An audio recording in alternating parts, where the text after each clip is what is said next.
ஹரி ஓம். அனைவருக்கும் நமஸ்காரம். நாம் தற்போது பார்த்து கொண்டிருக்கின்ற வகுப்பு கேன உபநிஷதம். இப்போ இந்த வகுப்பில கடந்த வகுப்புகள் மூலமாக நாம் 5 மந்திரங்களை பார்த்து முடிச்சோம்.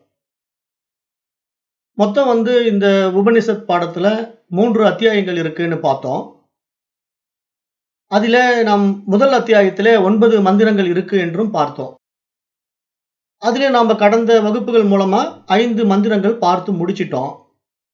இப்ப இன்னும் ஒரு 4 மந்திரங்கள் இருக்கு. இந்த முதல் அத்தியாயத்துல நம்ம பார்க்க வேண்டியது. இப்ப நம்ம இன்றைக்கு என்ன செய்ய போறோம் அப்படின்னு பார்த்தீங்கன்னா, அந்த 4 மந்திரங்களையும் ஒட்டுக்கா ஃபர்ஸ்ட் பார்த்துடுறோம். அதுக்கப்புறம் தான் விளக்கம் பார்க்க போறோம். இப்ப ஏன் அந்த 4 மந்திரங்கள நம்ம இன்றைக்கு ஒட்டுக்கா பார்க்க போறோம் அப்படின்னு பார்த்தீங்கன்னா, இப்ப இந்த முதல் அத்தியாயத்துல 5வது மந்திரத்திலிருந்து 9வது மந்திரம் வரைக்கும் 5 மந்திரங்கள் வரைக்கும் அந்த 2வது வரி ஒரே விஷயத்தையே சொல்லும். அது என்ன சொல்லுது அப்படின்னு பார்த்தீங்கன்னா, ததேவ பிரம்ம துவம் வித்தி நேதம் யதித முபாசதே அப்படிங்குது. அப்ப அதுக்கு என்ன பொருள் அப்படின்னு நம்ம பார்த்தா, வழிபடப்படுகின்ற பொருள் பிரம்மம் அல்ல என்பதை நீ அறிந்து கொள் என்று இங்க சொல்லுது.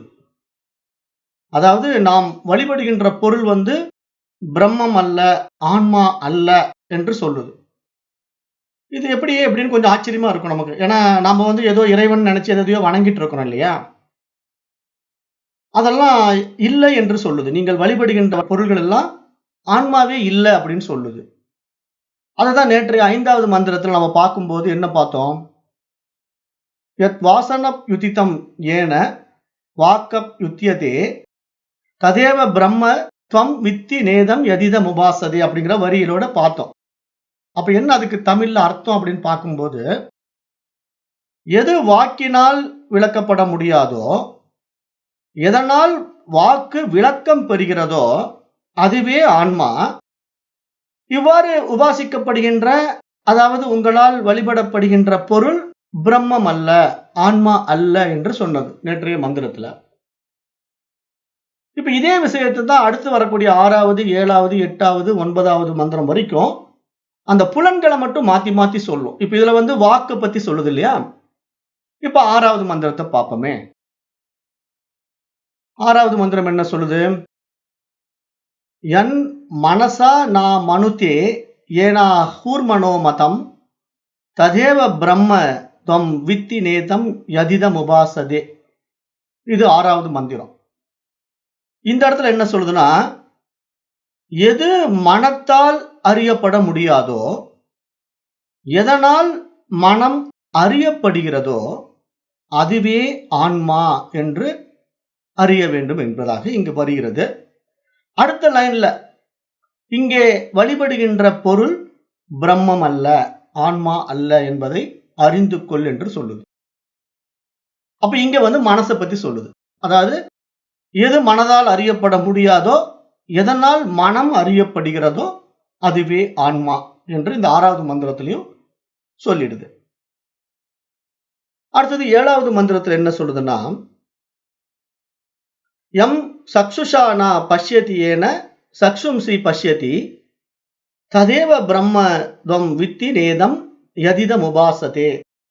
அதே லைன், அந்த 2வது லைன் பூரா காமனா இருக்கும். இந்த 5வது மந்திரத்திலிருந்து 9வது மந்திரம் வரைக்கும் அந்த 2வது வரி ஒரே மாதிரி வரும். அப்ப இங்க என்ன சொல்லுது இந்த 7வது மந்திரத்துல, எது கண்களால் பார்க்கப்படுவதில்லையோ, ஆனால் எதனால் கண்கள் பார்க்கின்றனவோ அதுவே ஆன்மா.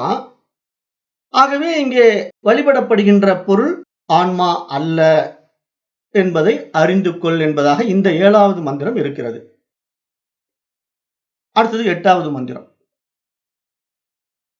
ஸ்ரோத்ரேன ந ஸ்ருணோதி ஏன ஸ்ரோத்ரமிதம் ஸ்ருதம் ததேவ பிரம்ம துவம் வித்தி நேதம் யதிதம் உபாசதே. இங்க என்ன சொல்லுது? எது காதுகளால் கேட்கப்படுவதில்லையோ, எதனால் காதுகள் கேட்கின்றனவோ அதுவே ஆன்மா. எனவே இங்கே வழிபடப்படுகின்ற பொருள் ஆன்மா அல்ல, பிரம்மம் அல்ல என்பதை அறிந்து கொள் அப்படின்னு இந்த 8வது மந்திரத்திலையும் சொல்லுது. அடுத்தது இறுதி மந்திரம். இந்த அத்தியாயம் 1ல 9வது மந்திரம். அது என்ன சொல்லுது? யத் பிராணேன ந பிராணிதி ஏன பிராணஹா பிரணீயதே ததேவ பிரம்ம த்வம் வித்தி நேதம் யதித முபாசதே. இந்த 9வது மந்திரத்தினுடைய பொருள் என்ன அப்படின்னு பார்த்தோம்னா, எது மூச்சினால் முகரப்படுவதில்லையோ, எதனால் மூச்சு முகர்கின்றதோ அதுவே ஆன்மா. இங்கே வழிபடப்படுகின்ற பொருள் ஆன்மா அல்ல என்பதை அறிந்து கொள் என்பதாக இந்த 9வது மந்திரமும் பொருள் சொல்லுது. அப்போ நாம் இங்க பார்த்த இந்த கடைசி 5 மந்திரங்கள் இந்த கேன உபநிஷதம் பகுதியில முதல் அத்தியாயத்துல 9 மந்திரங்கள்ல கடைசியா பார்த்த 5 மந்திரங்களுக்கும் அந்த விஷயங்கள் என்ன அப்படின்னா, புலன்களுடைய அடிப்படையில என்ன சொல்லுதுன்னா, ஒவ்வொன்றும் நீ நினைக்கிற மாதிரி இல்ல, அது வாக்கினால விளக்கப்பட முடியாது. ஆனால் அந்த வாக்கு எதனால் விளக்கம் பெறுகிறதோ அது ஆன்மா. அதே மாதிரி எது மனதினால் அறியப்பட முடியாதோ, எதனால் மனம் அறியப்படுகிறதோ அது ஆன்மா. எது காதுகளால் கேட்கப்படுவதில்லையோ, எதனால் காதுகள் கேட்கின்றனவோ அது ஆன்மா. இப்படின்னு ஒவ்வொன்றா சொல்லிட்டே வருது. அதே மாதிரி பிராணன் எது மூச்சினால் முகரப்படுவதில்லையோ, எதனால் மூச்சு முகர்கின்றதோ அது ஆன்மா அப்படின்னு இந்த ஒவ்வொரு விஷயத்தையும் எது உண்மையிலேயே ஆன்மா இல்லை, எது ஆன்மா அப்படிங்கிறத நமக்கு அந்த டிஃபரன்ஸை இங்க வெரிஃபை பண்ணி சொல்லுது கரெக்டா. அப்ப நம்ம இங்க என்ன புரிஞ்சுக்கணும்? இப்ப கண்களால் நான் பார்க்கிறேன் அப்படின்னா, அந்த கண்களால் பார்க்கப்படுவதனால அது ஆன்மா ஆகிவிடாது. ஆனால் அந்த கண்களால் எது பார்க்கிறதோ அதுதான் இங்க ஆன்மா. அதே மாதிரி இப்ப நான் மூச்சு விட்டுட்டு இருக்கிறேன். அப்ப மூச்சினால் முகரப்படுவதில்லையோ, எது மூச்சினால் முகரப்படுவதில்லையோ, ஆனால் எதனால் மூச்சு முகர்கிறதோ அது ஆன்மா. அப்ப இங்க நம்ம முகரும் போது ஒரு விஷயம் நமக்கு அனுபவம் ஆகுது இல்லையா? அந்த ஸ்மெல் நமக்கு அனுபவம் ஆகுது. ஆனா அந்த ஸ்மெல்ல வச்சு அந்த ஆன்மாவை நம்ம புரிஞ்சுக்க முடியாது. ஆனா அந்த ஸ்மெல்ல அறிந்து கொள்வதே ஆன்மா தான். அதை நம்ம புரிஞ்சுக்கணும் அப்படிங்கிறது இங்க சொல்ல வருது சாஸ்திரம். இந்த 5 மந்திரங்களையும் என்ன சொல்ல வருதுன்னா, 2வது வரியில இங்கு வழிபடுகின்ற பொருள் ஆன்மா அல்ல என்பதை அறிந்து கொள் என்பதாகவே வருது. அப்ப ஏன் அப்படி சொல்லுது? வழிபடுவது ஆன்மா அல்ல அப்படின்னு ஏன் சொல்லுது அப்படின்னு நம்ம தெரிஞ்சுக்கலாம். ஏன்னா இப்ப மொத்தம் நம்ம 5 மந்திரங்களுக்கும் ஒட்டுக்கா பொருள் பார்க்க போறோம். ஆனா இப்போ நேற்றைய பாடத்துல அந்த 5வது மந்திரத்துக்கு ஒரு தெளிவான விளக்க உரை கொடுக்கப்பட்டிருக்கு. எப்படி கொடுத்தோம்? காரண காரிய தத்துவம், அதாவது காரண காரிய தொடர்பு பார்த்தோம். காஸ் அண்ட் எஃபெக்ட் ரிலேஷன்ஷிப்பை பார்த்தோம். அதாவது எது காரணமா இருக்குதோ அதுதான் இந்த காரியத்துக்கும் ஆதாரமா இருக்குது அப்படிங்கிறத பார்த்தோம். நாம் பார்க்கின்ற காரியங்களுக்கெல்லாம் காரணமாக ஒன்று இருக்க வேண்டும் அப்படிங்கிறத நம்ம புரிந்து கொண்டோம் நேற்றைய வகுப்புல. அப்ப இந்த விஷயம் தான் எல்லாத்துக்குமே, ஒவ்வொரு புலன்களுக்கும் அப்படித்தான் நம்ம புரிஞ்சுக்கணும். ஏன்னா இப்ப மூக்கு முகருதுன்னா அந்த மூக்கு முகர்வதற்கு காரணமாக அந்த ஆன்மா தான் இருக்குது. நாக்கு சுவைக்குதுன்னா அந்த நாக்கு சுவைப்பதற்கு ஆதாரமாக அந்த ஆன்மா தான் இருக்குது. காது கேட்குதுன்னா அந்த கேட்பதற்கு ஆதாரமாக அந்த ஆன்மா தான் இருக்குது. அப்படி நம்ம தெளிவா புரிஞ்சுக்கணும். அப்படிங்கிறத இந்த 5 மந்திரங்கள் மூலமா தனித்தனியா இந்த உபநிஷத் ரிஷி நமக்கு சுட்டி காட்டியிருக்கார். இதற்கு எல்லாம் சேர்ந்து நம்ம நேற்றைய காரண காரிய தொடர்புல விளக்கம் கொடுத்துட்டோம். இப்படித்தான் அது நிகழ்வு இருக்கு.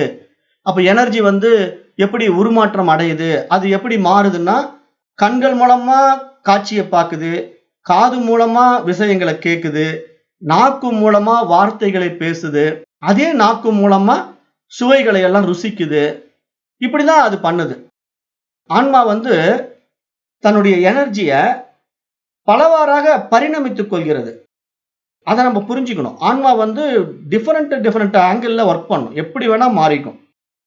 அதனுடைய தன்மை அப்படி ஒரு மகத்தான பொருள் அந்த ஆன்மா.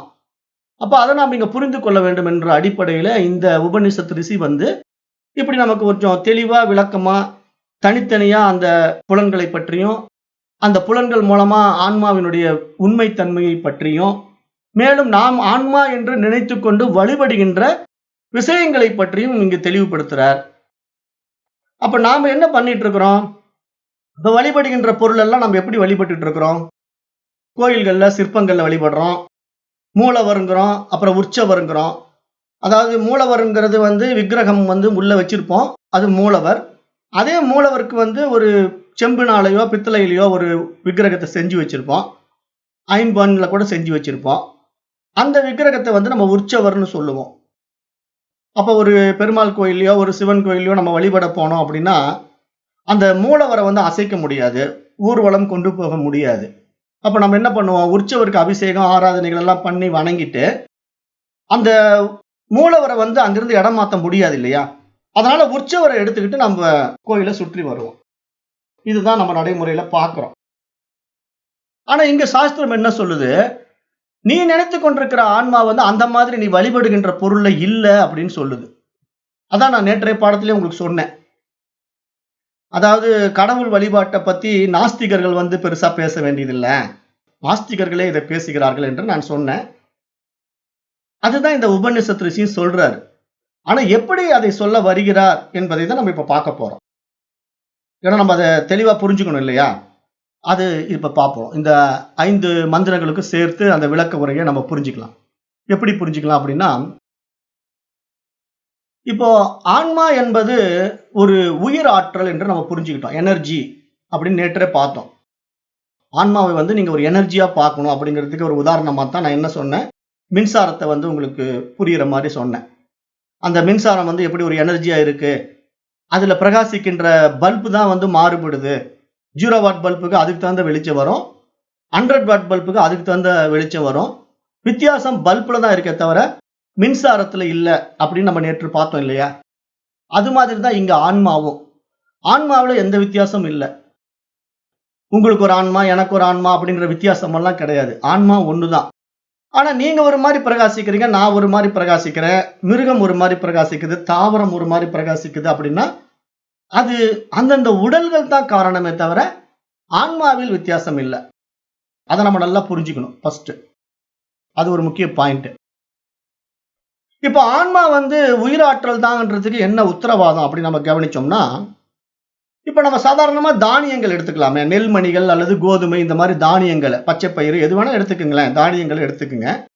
அதை நீங்க வீட்டுல முளைக்கட்டி வச்சு பாத்தீங்கன்னா நாளடைவில் அந்த முளைக்க விட்டுருக்கும் பாருங்க. அந்த தானியத்திலிருந்து ஒரு முளைப்பு வெளியே ஒரு சின்ன வெள்ளை கலர்ல ஒரு முளைக்க வெளியே வந்திருக்கும். அப்ப இதை நீங்க பார்க்கும்போது உங்களுக்கு என்ன தெரியுது? ஓ, அந்த தானியங்களுக்கு ஒரு உயிராற்றல் இருக்குது, ஒரு உயிர் இருக்குது, அதனாலதான் அதுல இருந்து ஒரு முளைப்பு வெளிப்பட்டு இருக்குது அப்படிங்கிறது நம்மளுக்கு புரிஞ்சிக்க முடியுது இல்லையா? சாதாரணமா நம்ம நடைமுறையில் இருக்கிறத வச்சு பேசுவோம்.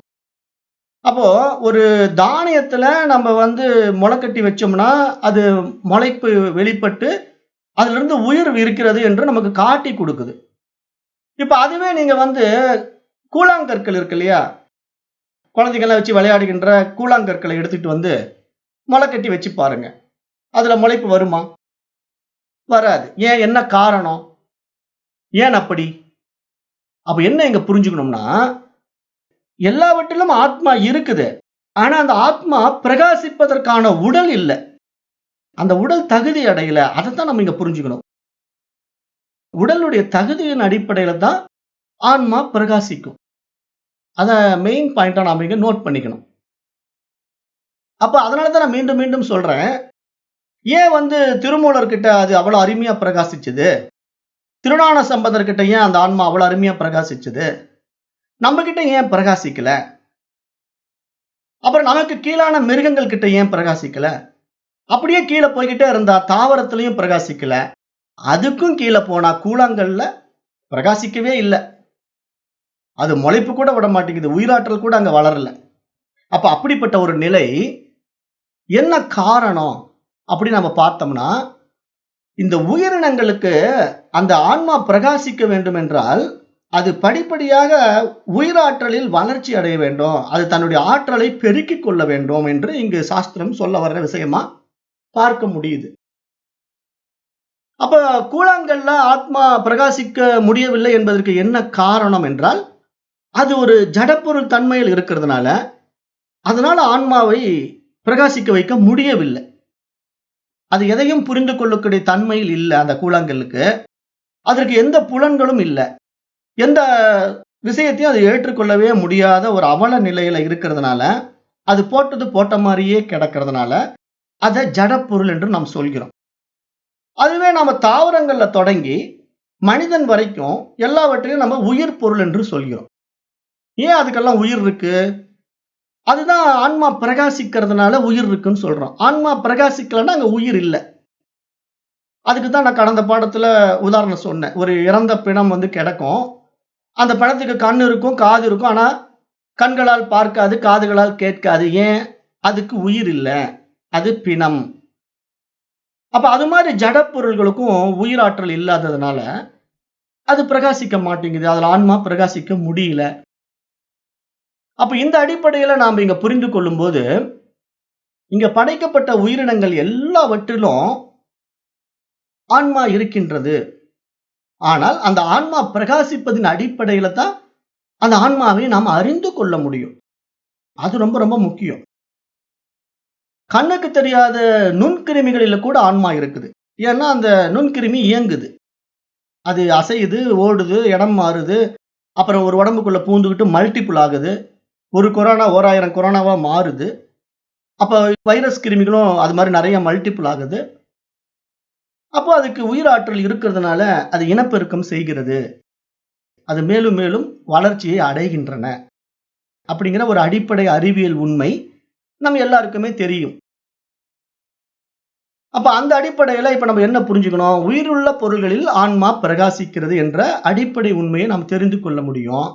ஜடப்பொருளிலே ஆன்மா பிரகாசிக்க முடிவதில்லை என்பதையும் நம்மால் புரிந்து கொள்ள முடியும். அப்ப இதுல இருந்து நம்ம என்ன தெரிந்து கொள்ளலாம்னா, ஆன்மா என்பது ஒரு உயிராற்றல். அது ஒரு சேத்தனம் என்று சாஸ்திரம் சொல்லுது. சேத்தனம் அப்படின்னா ஒரு உயிருள்ள பொருள் அப்படின்னு அர்த்தம். சேத்தனம்னு சொல்றோம். சான்ஸ்கிரிட் வேர்ட் அது. அப்போ இங்க ஆன்மா ஒரு சைத்தன்யம், சேத்தனம் என்று நம்ம புரிந்து கொள்ள வேண்டும்.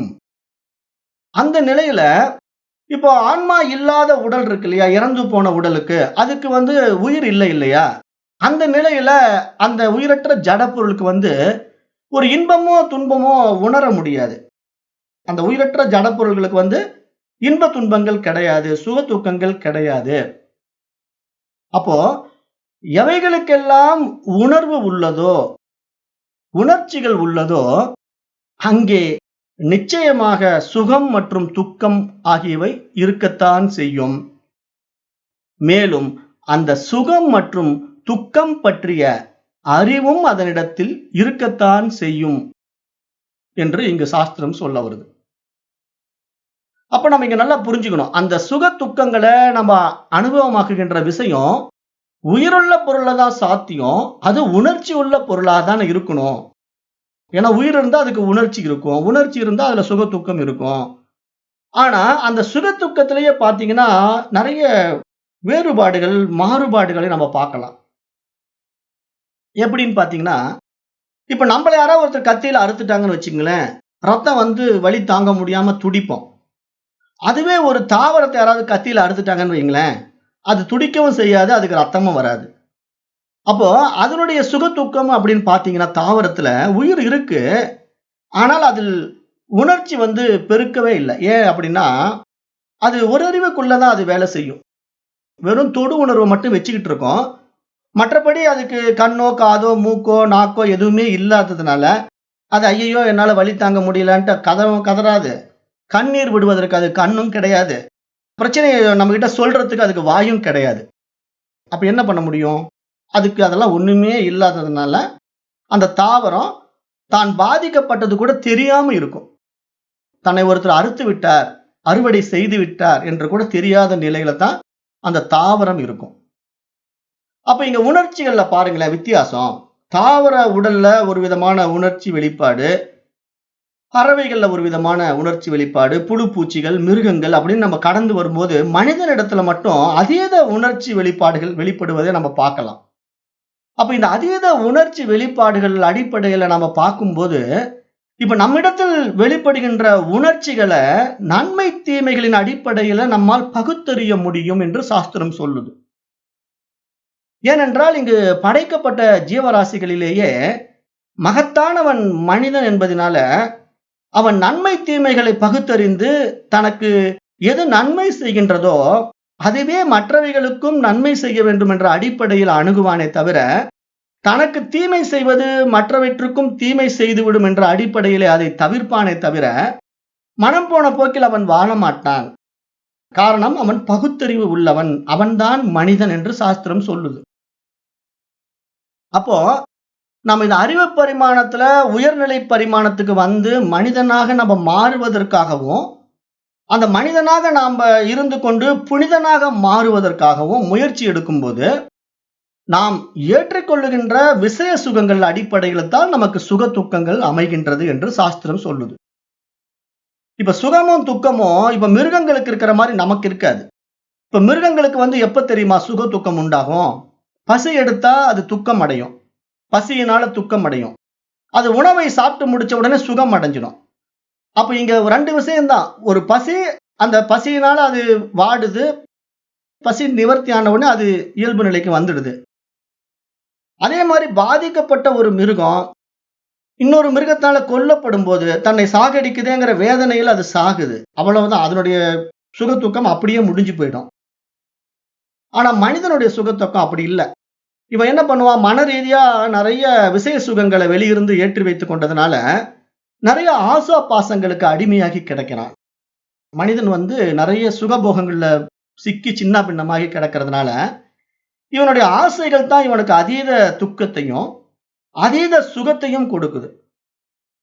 நல்லா சம்பாதிச்சு வசதி வாய்ப்போடு வாழ்கின்றவன் வந்து காரு, பங்களா, செல்வாக்கோட பதவி அப்படிங்கிற ஒரு உயர் நிலையில வாழ்ந்து கொண்டிருக்கிறான். அப்ப அவன் சுகமாக இருக்கிறானா அப்படின்னு நாம பார்த்தோம்னா நம்ம பார்வைக்கு அவன் சுகமா இருக்கிற மாதிரி தெரியும்.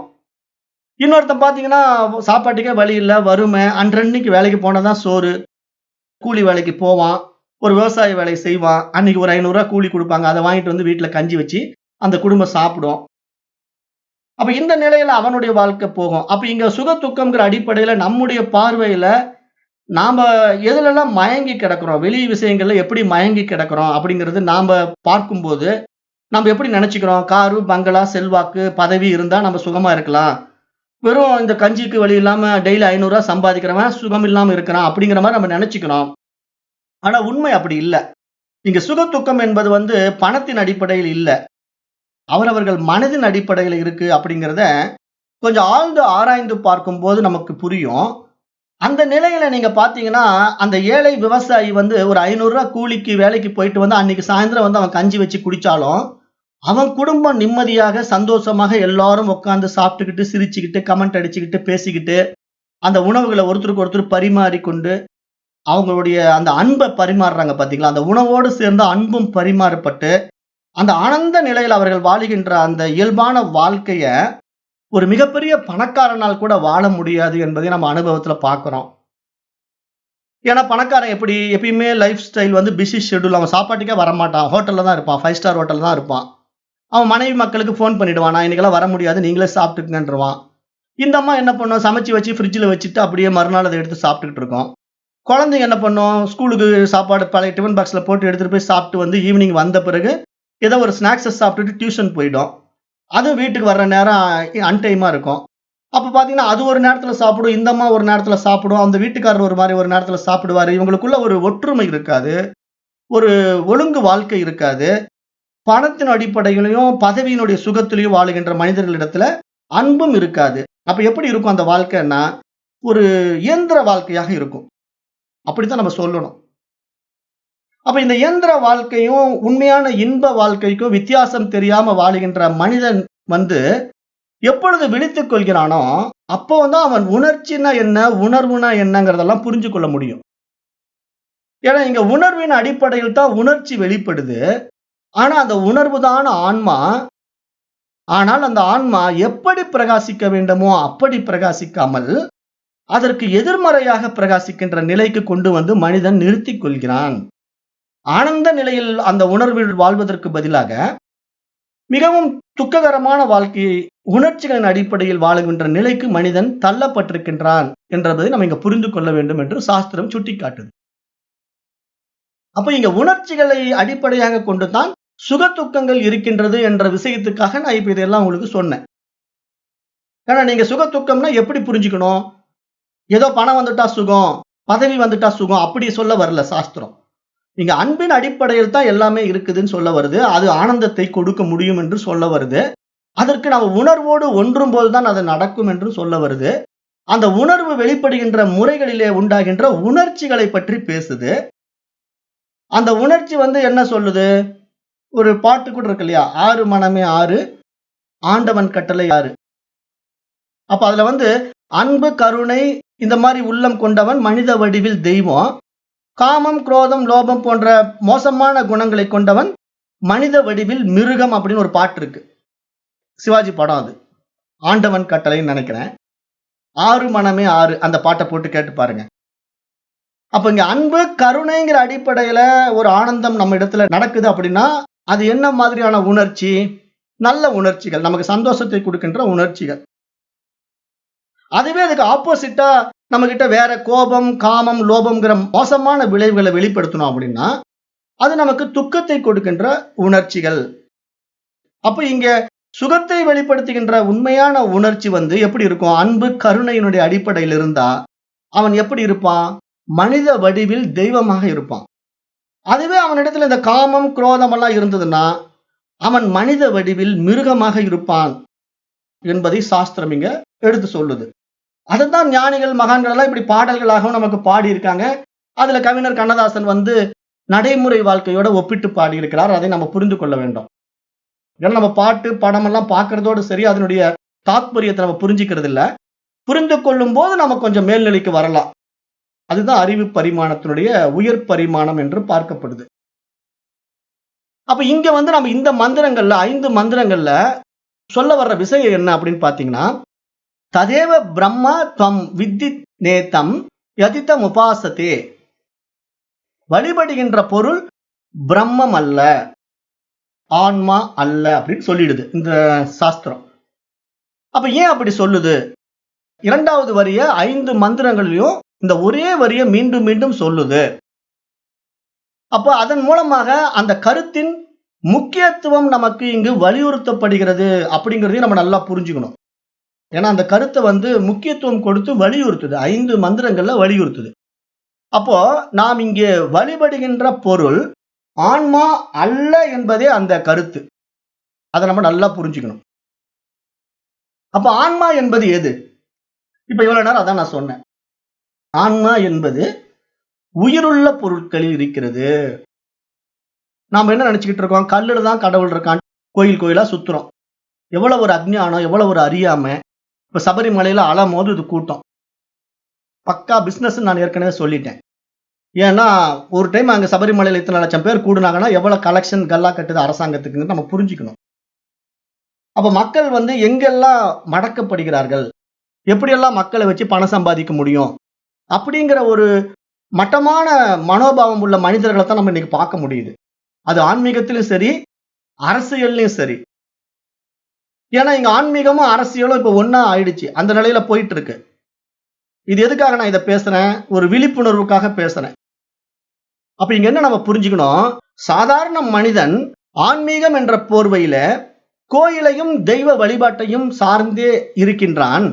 ஆனால் அவ்வாறு அவன் வழிபடும் பொருள் ஆன்மா அல்ல.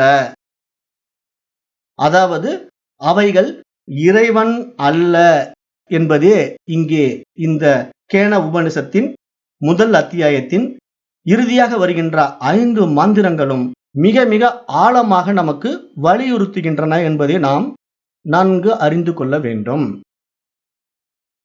பொதுவாக கோயிலே இருக்கின்ற விக்கிரகங்கள் எல்லாம் பார்த்தீங்கன்னா கல்லினாலும் செம்பினாலும் ஆனவை. வீட்டிலே நாம் வழிபடுகின்ற பூஜை அறையில் உள்ள விக்கிரகங்கள் கூட பெரும்பாலும் பஞ்ச உலோகங்களால், செம்பினால் ஆனவைகளாக இருக்கும். ஒரு சில தெய்வ வழிபாடெல்லாம் எப்படி இருக்கும்? காகிதத்தினால் வரையப்பட்ட போட்டோ அல்லது பெயிண்டால் செய்யப்பட்ட மையினால் எழுதப்பட்ட படங்கள், இப்படித்தான் நம்ம வழிபாடு பண்ணிக்கிட்டு இருக்கிற தெய்வ உருவங்களை நம்ம பார்க்கிறோம். அப்ப ஏன் அவ்வாறு நாம் வழிபடுகின்றோம்? இந்த மாதிரி உருவங்களை வைத்துக்கொண்டு நாம் ஏன் வழிபடுகின்றோம்? அதற்கு நம்முடைய வேத சாஸ்திரம் என்ன சொல்லுதுன்னா, அது ஒரு ஆரம்ப படிநிலை என்று சொல்லுது. அது எப்படி புரிய வைக்குது அப்படின்னு பார்த்தீங்கன்னா, அதுக்கு ஒரு சின்ன விஷயத்தை நம்ம பார்ப்போம். இப்ப எங்கும் நிறைந்த இறைவன் உயிருள்ள பொருள்கள் தான் பிரகாசிக்கிறான். அதுதான் ஆன்மா. ஆனா கல்லுல ஆன்மா இல்ல. ஆன்மா இல்லன்னு சொல்றத விட அது வெளிப்படவில்லை. கல்லுலயும் வெளிப்படவில்லை, உலோகத்திலயும் வெளிப்படவில்லை. அத நல்லா புரிஞ்சுக்கணும். அப்ப உண்மையில் அந்த இறைவன் எங்க இருக்கிறான்? ஒவ்வொரு உயிருள்ள பொருள்களும் இருக்கிறான். அத நம்ம நல்லா புரிஞ்சுக்கணும். நம்ம உயிருள்ள பொருள்களை நேசிக்கிறது இல்ல. அந்த உயிரற்ற கல்லுக்கு தான் முக்கியத்துவம் குடுக்கிறோம். அந்த விக்கிரங்களுக்கு தான் முக்கியத்துவம் குடுக்கிறோம். அந்த போட்டோவுக்கு தான் முக்கியத்துவம் குடுக்கிறோம். அப்ப இதுதான் நம்ம ஆன்மீகத்துல மிக கீழ் நிலையில் இருக்கிறோம் அப்படிங்கிறதுக்கு அடையாளம். இது நிறைய பேருக்கு தெரியறது இல்ல. இந்த மாதிரி பாடத்திட்டங்களுக்கு வரும்போது தான் இது புரியவும் செய்யும். எல்லாராலையும் புரிந்து கொள்ள முடியாது. இந்த மாதிரி பாடத்திட்டங்களுக்கு எல்லாராலையும் வரவும் முடியாதுன்னு நான் ஏற்கனவே சொல்லிட்டேன். அப்ப என்ன நம்ம இங்க சொல்ல வருது இந்த வேதம் அப்படின்னா, இப்ப நம்ம சாதாரணமா வானத்துல ஒரு 3ஆம் பிறைய பார்க்க ஆசைப்படுறோம்னு வச்சுக்கங்களேன். இப்ப அந்த 3ஆம் பிறைய நான் பார்க்கிறேன். அங்க பாருங்க 3ஆம் பிறை தெரியுதுன்னு நான் உங்களுக்கு சொன்ன உடனே, நீங்க எங்கீங்கன்னு தான் கேட்பீங்களே தவிர, எக்ஸாக்ட் அந்த பிளேஸ உங்களால லொகேட் பண்ண முடியாது. ஏன்னா, அது வானத்துல பரந்த மேகமூட்டங்கள்ல நடுவுல, அந்த சிறிய ஒரு கோடு மாரி இருக்கிற 3ஆம் பிறைய உங்களால கண்டுபிடிக்க முடியாது. அப்ப நான் என்ன பண்ணுவேன், சரி உங்களுக்கு ஒரு ஷார்ட் மெத்தட் சொல்றேன் அப்படின்னு சொல்லிட்டு, நான் அங்க பக்கத்துல இருக்கிற ஒரு மரத்துக்கிட்ட உங்கள கூட்டு போய் நிக்க வச்சு, பாருங்க அந்த மரம் தெரியுதான்னு கேட்பேன். ஆமா தெரியுதுங்க அப்படின்னு நீங்க சொல்றீங்க. பாருங்க அந்த மரத்துல மேல பாருங்க 5வது கிளை தெரியுதா அப்படின்னு கேட்கிறேன். 5வது கிளை தெரியுது அப்படின்னு உங்களால சொல்ல முடியும். ஏன்னா வானத்துல இருக்கிற நிலவத்தான் உங்களால பார்க்க முடியல. ஏன்னா அது கண்ணுக்கு தெரியாத கோடு. இது உங்களால பார்க்க முடியும். ஏன்னா உங்க கண்ணுக்கு எட்டுன தூரத்துல இருக்கு. அப்ப அந்த 5வது கிளை பக்கத்துல பாருங்க ஒரு பழம் தொங்கிட்டு இருக்கா அப்படின்னு கேட்கிறேன். ஆமாங்க தெரியுது அப்படின்னு. அந்த பழத்து பக்கத்துல பாருங்க வெள்ளையா ஒரு கோடு தெரியுது பாருங்க அப்படின்னு நான் சொல்லும்போது, நீங்க அப்படியே அந்த மரம், அந்த மரத்துல இருக்கக்கூடிய 5வது கிளை, அந்த 5வது கிளைக்கு பக்கத்துல இருக்கக்கூடிய அந்த பழம், அந்த பழத்தின் பக்கத்துல அந்த பிறை உங்களுக்கு தெரிஞ்சிடுச்சு. உடனே சூப்பர்ங்க. இப்ப தெரிஞ்சிடுச்சுங்க. இப்ப நான் எங்க இருந்து வேணா பார்ப்பேங்க. ஃபர்ஸ்ட் என்னால கண்டுபிடிக்க முடியலைங்க அந்த சின்ன கோட்ட, அந்த 3ஆம் பிறைய. ஆனா நீங்க இப்படி ஒரு ஐடியா குடுத்து அது இருக்கிற லொகேஷன எனக்கு எக்ஸாக்ட்டா லொகேட் பண்ணி குடுத்துட்டீங்க. அப்ப நான் அத புரிஞ்சுக்கிட்டேன். 3ஆம் பிறை இங்க தான் இருக்குன்னு நான் இப்ப தெரிஞ்சுக்கிட்டேன். மேபி இனிமேல் நான் எங்க இருந்தும் பார்ப்பேன்னு சொல்லிட்டு, நீங்க அந்த மரத்துல இருந்து நகர்ந்து நின்னும் இனிமேல் நீங்க அந்த 3ஆம் பிறைய பார்க்க முடியுமா? முடியாதா? ஒன்ஸ் நீங்க அந்த இடத்த லொகேஷன் புடிச்சிட்டீங்கன்னா, நீங்க எனிவேர் அந்த இடத்துல நீங்க நின்னு பார்க்கலாம் இல்லையா? இததான் சாஸ்திரம் சொல்லுது. நல்லா ஆழமா புரிஞ்சுக்கணும். இறைவன் இப்படித்தான் இருக்கிறான். எங்கும் எதிலும் வியாபித்திருக்கின்ற அந்த எல்லையற்ற பரம்பொருளை, பரமனை நாம் அறிந்து கொள்வதற்கான அடிப்படை பாடங்களாகத்தான் இந்த உருவ வழிபாடு இருக்கின்றதே தவிர, இந்த கல்லிலோ, செம்பிலோ, காகிதத்திலோ உண்மையில் கடவுள் இல்லை. காரணம், அது ஆன்மா பிரகாசிக்க முடியாத ஒரு நிலையில் இருக்கின்ற ஜட பொருட்கள். இது எத்தனை பேரால ஏத்துக்க முடியும் எனக்கு தெரியாது. ஆனா இதுதான் முடிந்த முடிவு. கிளாஸ் இப்படித்தான் முடியும். ஏன்னா இங்க வேதமே இதைத்தான் சொல்லுது. ஆரம்ப நிலை சாதகர்களால இதை ஏத்துக்கவே முடியாதுன்னு தான் நம்ம இந்த குரூப்குள்ள வர வேண்டாம்னு சொல்றோம்.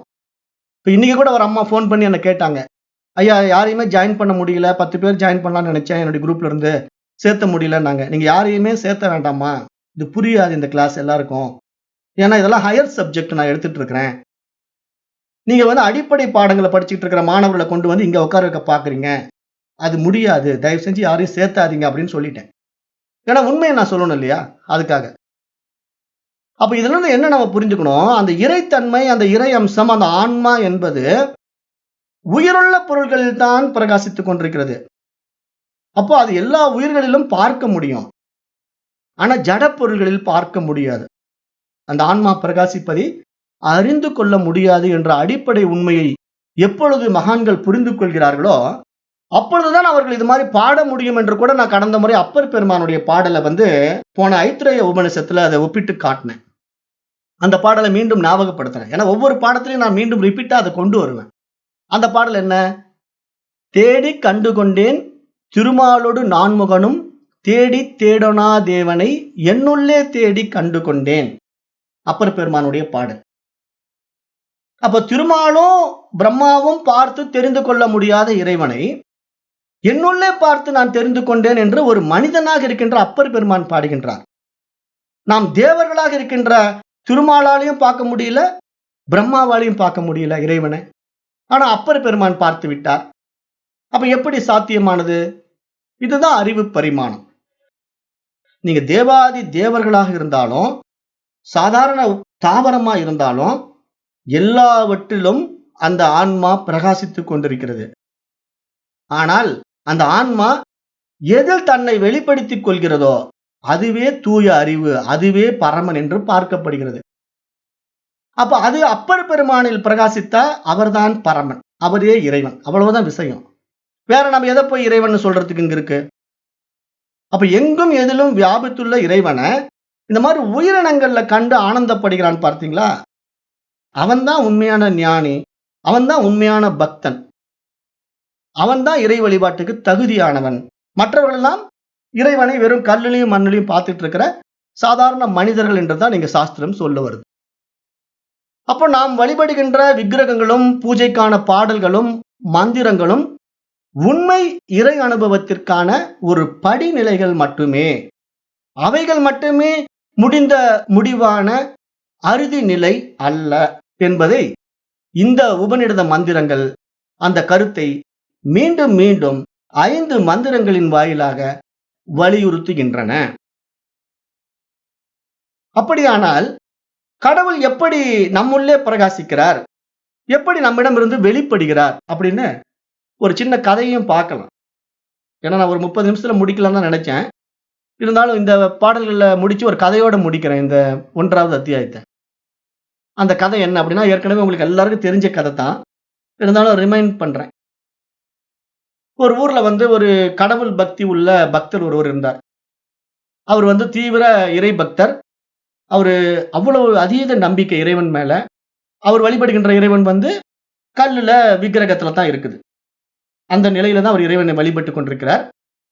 அந்த நிலையிலேயே இறைவன் வெளிப்படுவார் என்று எதிர்பார்க்கிறார். மகாவிஷ்ணு மாதிரி வழிபட்டார்னா சங்கு சக்கரதாரியா தன் முன்னாடி நிக்கணும்னு நினைக்கிறார். சிவபெருமான் மாதிரி வழிபட்டார்னா கையில ஒரு சூலாயுதத்தை எடுத்துக்கிட்டு அப்படியே நெற்றிக்கண்ணோட வரணும்னு எதிர்பார்க்கிறார். இப்படிதான் பக்தர்களுடைய நிலைப்பாடு இருக்குது இல்லையா? அதுக்கு தான் இந்த கதை. கடவுள் மேல ஒரு அபரிமிதமான பக்தி. அது இறைவன் என்னை கைவிட்டு விட மாட்டான், அவனே எல்லாமா இருக்கிறான், எங்கும் நிறைந்திருக்கிறான், அப்படி இப்படின்னு பயங்கரமா பேசிக்கிட்டு வாழ்ந்துகிட்டு இருக்காரு. ஒரு நாள் அந்த ஊர்ல ஒரு வெள்ளம் வந்துடுது. சரியான வெள்ளம், ஊர் பூரா தண்ணி பூந்துடுச்சு. அப்ப இவருடைய வீட்டுக்குள்ளேயும் தண்ணி எல்லாம் வர ஆரம்பிச்சிடுச்சு. இவரால என்னடா வீட்டுக்குள்ளேயே இருக்க முடியலையே அப்படின்ட்டு கொஞ்சம் கொஞ்சமா வீட்டுல மேல் மாடிக்காவது போகலாம் அப்படின்னு மேல ஏறவே தண்ணி அந்த வீட்டினுடைய முற்றம் வரைக்கும் வந்துடுது, மேல வரைக்கும் வந்துடுது. சரி, இனிமேல் இங்க இருக்க முடியாது, நம்ம மொட்டை மாடிக்க போயிடலான்ட்டு அவர் மேல போய் மொட்டை மாடியில நிக்கிறாரு. மொட்டை மாடியில் நின்று இருக்கும் போது கூட தண்ணி மேல மொட்டை மாடியிலேயே அவருடைய கால் பகுதி வரைக்கும் தண்ணி நின்றுகிட்டு இருக்குது. அப்போ இந்த நிலையில அந்த ஊர்ல என்ன பண்றாங்க, அரசாங்கம் சரி மக்கள் ரொம்ப இந்த மாதிரி வெள்ளத்துல சிக்கிட்டு இருக்காங்க, உடனடியாக அவங்களை எல்லாம் மீட்டு கொண்டு வாங்கன்ட்டு அந்த ஊர்ல பரிசல் ஏற்பாடு பண்ணி அந்த ஊருக்குள்ள மக்களை பரிசல் அனுப்புறாங்க. போய் சீக்கிரம் அங்க இருக்கிற மக்கள் எல்லாம் சேஃபா இடத்துக்கு கூட்டுவாங்க அப்படின்ட்டு. இவர் என்ன பண்றாரு, அந்த பரிசல் வருது, பக்கத்து வீட்டுக்காரன் எதிர்த்து வீட்டுக்காரன் எல்லாம் அந்த பரிசல் ஏறி ஏறி அவங்க உயிரை காப்பாத்திக்க கிளம்புறாங்க. இவர் மட்டும் என்ன பண்றாரு, அந்த அபரிமிதமான கடவுள் நம்பிக்கையினுடைய அடிப்படையில இல்ல நான் வரலீங்க, என்ன கடவுள் காப்பாத்துவாரு அதுன்ட்டு வீட்லயே இருக்கிறாரு. அப்புறம் வெள்ளம் அதிகமாகிக்கிட்டே வருது. அந்த வீட்டு முகட்டை தொட்டுடுச்சு, மேல மொட்டை மாடிக்கு வந்துருச்சு. இப்ப அப்படியே கொஞ்சம் கொஞ்சமா தண்ணி மேல ஏறி ஒரு இடுப்பு அளவுக்கு வந்துருச்சு. மொட்டை மாடி அளவுக்கு தண்ணி ஓடிக்கிட்டு இருக்குது. இவர் அதுக்கு மேல போறதுக்கு இடம் இல்லை, அங்கேயும் இடுப்பு அளவுக்கு தண்ணி இருக்கு. அந்த நிலையில இன்னொருத்தர் ஒரு போட் எடுத்துட்டு வராரு. அவரு போட் எடுத்துட்டு குரல் கொடுக்கிறாரு, ஐயா சீக்கிரம் வாங்க, தண்ணி நிறைஞ்சுக்கிட்டே இருக்கு, ஆபத்து, நீங்க உடனடியா மேல ஏறிடுங்க, போட்ல ஏறிக்கிங்கன்னு கெஞ்சுறாரு அவரு. இல்ல நீங்க போயிட்டே இருங்க, என்ன கடவுள் பாத்துக்குவாரு, காப்பாத்திக்குவாரு அப்படின்னு அவரு கடவுள் மேல இருக்கிற அபரிமிதமான நம்பிக்கையில நான் வரமாட்டேன் அப்படின்றாரு. அப்புறம் கடவுள்கிட்ட வேண்டிக்கிறார், கடவுளே நீதான் என்ன காப்பாற்றணும், ஏன்னா நான் உன் மேல ரொம்ப நம்பிக்கை வச்சிருக்கிறேன், இந்த மாதிரி அற்ப மனிதர்கள் என்ன அழைச்சிக்கிட்டு இருக்கிறதுக்கெல்லாம் நான் ஒத்துக்க மாட்டேன், நான் உன்னைத்தான் நம்புறேன், நீதான் என்னை காப்பாற்றணும் அப்படின்னு மீண்டும் அந்த இறைவனிடத்துல முக்கியமான பிரார்த்தனை வைக்கிறாரு. இந்த நிலையில தண்ணி மேலும் ஏறி ஏறி அவருடைய கழுத்து வரைக்கும் தண்ணி வந்துருச்சு. இனிமேல் அவர் மூக்கு பக்கம் தண்ணி போச்சுன்னா மூச்சு விட முடியாம இறந்து போற நிலை, கழுத்து வரைக்கும் தண்ணி. இப்ப அவர் தத்தளிச்சுக்கிட்டு நிற்கும் போது மேல ஒரு ஹெலிகாப்டர் வருது. அந்த ஹெலிகாப்டர்ல ஒருத்தர் மேல இருந்து கைத்த கீழே போட்டு வீசி போட்டு, ஐயா சீக்கிரம் மேல ஏறுங்க, இன்னும் நீங்க இப்படியே இருந்தீங்கன்னா பொழைக்க மாட்டீங்க. எல்லாம் வந்துட்டாங்க மக்கள். நீங்க ஒருத்தர் தான் இங்க நின்னுட்டு இருக்கீங்க. உடனடியா அந்த கயித்த புடிச்சு மேல ஏறுங்க அப்படின்னு அவரு மேல ஹெலிகாப்டர்ல ஒருத்தர் கத்துறாரு அந்த பக்தரை பார்த்து. ஆனாலும் இவர் என்ன சொல்றாரு? இல்ல, இல்ல. என்ன கடவுள் பார்த்துக்குவான். உங்கள நம்பி நான் ஹெலிகாப்டர்ல வரமாட்டேன். எனக்கு கடவுள் தான் முக்கியம். அவரு எனக்கு அவ்வளவு நம்பிக்கையானவரா இருக்கிறதுனால, அவரு என்ன காப்பாத்திக்குவாரு. நீங்க போயிட்டே இருங்கன்ட்டு அந்த ஹெலிகாப்டரையும் ரிஜெக்ட் பண்ணிடுறாரு. கொஞ்ச நேரத்துல என்னாச்சு? அந்த கழுத்து இருக்கிற தண்ணி வந்து முகத்த பூரா மூழ்கடிச்சு, மூச்சு விட முடியாம அப்படியே இறந்து போயிடுறாரு. அந்த இறந்தவர் கடவுளை பார்க்கிறார். இது கதை தானே. கடவுள பார்க்கிறார். அப்ப அந்த கடவுள் கிட்ட வந்து கேட்கிறாரு. ஏன்பா நான் எவ்வளவு உண்மையா உன்னை நம்பினேன். நீ எப்படிப்பட்ட ஒரு முக்கிய கடவுளா நான் உன்னை நம்பிக்கிட்டு இருந்தேன். ஆனா நீ என்ன கைவிட்டுட்டியே அப்படின்னு கடவுள்கிட்ட அவரு வேண்டுறாரு. அப்ப கடவுள் சொல்றாரு, பக்தனே, நான் எங்க உன்னை கைவிட்டேன்? நீ பக்தியுடன் கேட்டதுனால தான் நான் முதல்ல ஒரு பரிசல் அனுப்பிச்சேன். ஒரு ஓடத்த அனுப்பிச்சேன். அதுல நீ ஏற மறுத்துட்ட. அதுக்கப்புறமா உன்னுடைய நிலைய பார்த்து நான் பரிதாபப்பட்டு ஒரு பெரிய படக அனுப்பிச்சேன். அந்த படகுலயும் நீ ஏற மறுத்துட்ட. அதன் பிறகும் நீ வேண்டுன என்கிட்ட. எப்படியாவது என்ன காப்பாத்திடு இறைவான்னு கெஞ்சின. சரி இப்படி என் பக்தன் கெஞ்சுறானே அப்படின்னு சொல்லிட்டு நான் உனக்காக தான் ஹெலிகாப்டர் ஏற்பாடு பண்ணி அனுப்பிச்சு விட்டேன். அந்த ஹெலிகாப்டர்ல இருந்து நான் கைத்த வீசினா நீ மேல வரல. நீ எல்லாமே முடியாது முடியாதுன்னு சொல்லி என்ன இருக்கிறத புரிஞ்சுக்காம நீ தடுத்துட்ட. அப்ப நீ தான் இத புரிஞ்சுக்கணும். நீ நினைக்கிற மாதிரி நான் அந்த உருவத்துல வரமாட்டேன். எந்த உருவத்துல வேணா நான் வருவேன். ஆனா என்ன பார்க்கறதுக்கு உண்டான பக்குவம் உனக்கு இல்ல. அதனால தான் உனக்கு இந்த மரணம் என்று இந்த கதை நமக்கு சொல்ல வர்ற கருத்து. அப்ப இங்க நம்ம என்ன புரிஞ்சுக்கணும்? மரணம்ங்கிற ஒரு நிலையிலிருந்து நம்ம விடுவிச்சு மரணமில்லா பெருவாழ்வுக்கு நம்ம போகணும் அப்படின்னா, நாம எங்க மாறுபடணும்?